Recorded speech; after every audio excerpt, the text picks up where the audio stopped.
Good morning Mariners. গতকাল champions trophy দেখলেন তো, ইংল্যান্ডকে আফগানিস্তান কিভাবে হারালো। রিয়েলি মানতে হবে।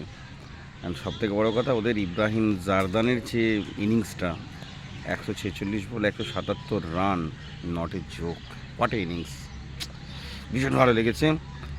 তবে ওদের মানে গ্রুপটা পুরো একদম ঘেঁটে হয়ে গেছে। অস্ট্রেলিয়া সাউথ আফ্রিকা 3 পয়েন্ট করে, অ্যান্ড আফগানিস্তান 2 পয়েন্ট। ইংল্যান্ড তো বিদায় হলোই, বাট নেক্সট দুটো ম্যাচ ওদের কিন্তু খুব কম্পিটিশন হবে, মানে কে জিতবে। বৃষ্টিটা হয়ে যাওয়ার জন্য অ্যাকচুয়ালি এটা হয়েছিল। তো তবে ইংরেজদেরকে যেখানে যারা হারায়, মন থেকে একটা খুশি হয় না, কারণ স্বাধীনতার আগে আমাদেরকে যেভাবে অত্যাচার করেছে, মানে ইংরেজ দেখো মেরে ফেলো, স্ট্রেট কাট। সো খুব ভালো লেগেছে। দেখা যাক, ইন্ডিয়া নিউজিল্যান্ডের ম্যাচ আছে, সেই ম্যাচটা যাই হোক মানে 1 নম্বর 2 নম্বরের উপর ডিপেন্ড করবে। তবে আমরা হয়তো জিতবো, আশা রাখি।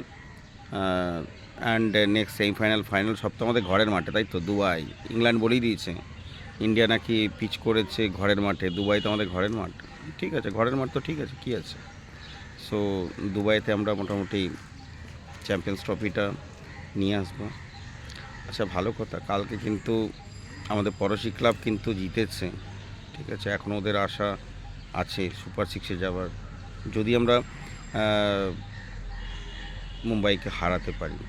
মানে সেদিকেও তাকিয়ে আছে, হ্যাঁ হারাবো, তাতে যদি কেউ যায় তো যাক, আমাদের কেউ যায় আসে না। কারণ আমরা ওই কন্ডিশনাল গেম খেলতে পছন্দ করি না। আমরা জাস্ট জিতবো জিতবো জিতবো, এবং আমরা ট্রফি অ্যান্ড সিল তো পেয়েই গেছি, তাই তো? সবাই ভালো থাকুন, সঙ্গে থাকুন, অ্যান্ড গুড মর্নিং এগেন। জয় হিন্দ।